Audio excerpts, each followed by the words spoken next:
रात के 11 बजे रॉयल गाड़ियों का एक काफिला किसी आलीशान विला के आगे रुकता गया। उन रॉयल गाड़ियों में से एक गाड़ी को छोड़ बाकी सभी गाड़ियों में से बहुत सारे ब्लैक यूनिफॉर्म पहने बॉडीबिल्डर बॉडीगार्ड्स बाहर निकल गए। उन सभी बॉडीगार्ड्स का हेड बॉडीगार्ड, जो कि उस शख्स का पर्सनल बॉडीगार्ड भी था, उस शख्स की गाड़ी से निकलकर बाहर आया और उस शख्स के पीए को इशारा करा जो अभी अपने बॉस यानी उस शख्स के बगल में बैठा था।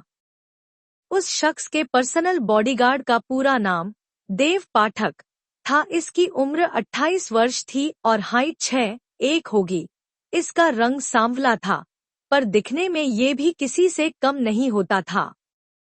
उस शख्स का पीए ने अपने बॉस से कहा, जो कि अपनी टैब पर अपने इम्पोर्टेंट ईमेल्स देखते हुए अपना कुछ काम कर रहा था, सर, हम विला पहुंच गए हैं। उस शख्स के पीए का पूरा नाम दीप मेहरा था। इसकी उम्र 25 वर्ष थी। इसका रंग गोरा था और दिखने में ये भी फीचर वाइज अच्छा था और इसकी हाइट 5'9" होगी। पर ये अपने बॉस यानी उस शख्स से बहुत ही ज्यादा डरता था, क्योंकि ये अच्छे से जानता था कि वो शख्स असल में कैसे स्वभाव का था और खास कर वो अपने गुस्से में किसी के साथ भी कुछ भी कर सकता था। अपने पीए दीप की बात सुनकर अब उस शख्स ने अपना टैब बंद कर दिया और अब अपने कोट के बटन खोल दिए और तभी उस शख्स के पर्सनल बॉडीगार्ड देव ने उस शख्स के लिए रॉयल गाड़ी का दरवाजा खोल दिया। तो उस शख्स ने अपना चमचमाता हुआ ब्लैक शू बाहर निकल दिया और साथ में उस शख्स ने एक ब्लैक 3-पीस फॉर्मल सूट पहना था। उसके बाल बहुत ज्यादा स्टाइलिश लुक दे रहे थे और उसके चेहरे पर एक अलग सी चमक थी, जिसे देख कोई भी लड़की अपना दिल हार सकती थी। और अब वो शख्स अपने सिंघानिया विला में अंदर जाने लगा और उसके पीछे पीछे उसका पीए दीप और पर्सनल बॉडीगार्ड देव भी जाने लगे। हाँ, तो मिलिए ये है हमारे कहानी के असली हीरो और विलन। भी विलन क्यों कहा, ये आपको कहानी में आगे पता चल जाएगा। और शख्स का पूरा नाम राजवीर सिंघानिया था, जो इस पूरी दिल्ली को अपनी मुट्ठी में लिए फिरता था और साथ में दिल्ली का नहीं बल्कि पूरे एशिया का top number 1 business tycoon and most bachelor businessman था, जिससे पूरा दिल्ली ही नहीं बल्कि अंडरवर्ल्ड में मौजूद हर एक इंसान डरता था और राजवीर को सब अंडरवर्ल्ड में डेविल के नाम से जानते थे। राजवीर की उम्र 28 वर्ष थी और हाइट 6'4" होगी और साथ में 6 पैक एब्स और मस्कुलर बॉडी थी, जिसे देख हर कोई लड़की अपना होश खो सकती थी। कहने के लिए तो राजवीर का पूरा परिवार दिल्ली में ही मौजूद था, पर वो अकेले ही दिल्ली के सिंघानिया विला में रहता था और उसके साथ उसका पीए दीप और पर्सनल बॉडीगार्ड देव भी रहते थे। कहते हैं, जितना बड़ा रुतबा और ताकत होती है, उतने ही उस इंसान के इस दुनिया में दुश्मन भी होते हैं और इसलिए ही राजवीर अपने परिवार को अपने बिजनेस और बाकी चीजों से दूर ही रखता था और खुद भी दूर ही रहता था और अपने अंडरवर्ल्ड में जो डेविल नाम से उसकी पहचान है, उसको भी अपने परिवार वालों से छुपा कर रखता था।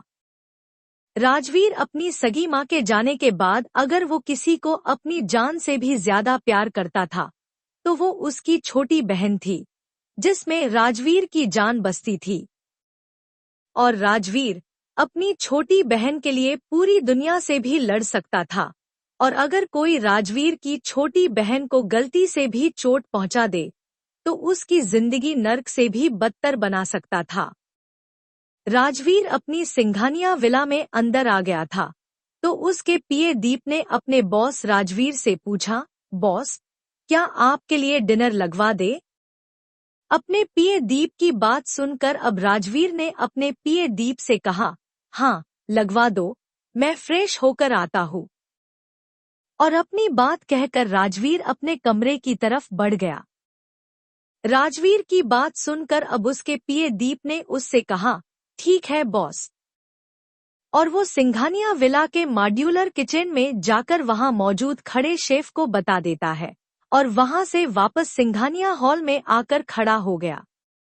राजवीर ने अपने कमरे में पहुंचकर अपना कोट उतार कर बेड पर फेंक दिया और तभी उसके मोबाइल फोन पर किसी का कॉल आया। तो राजवीर ने उस कॉल को रिसीव कर लिया और राजवीर ने उस आदमी से सख्त आवाज में पूछा, काम हुआ या नहीं।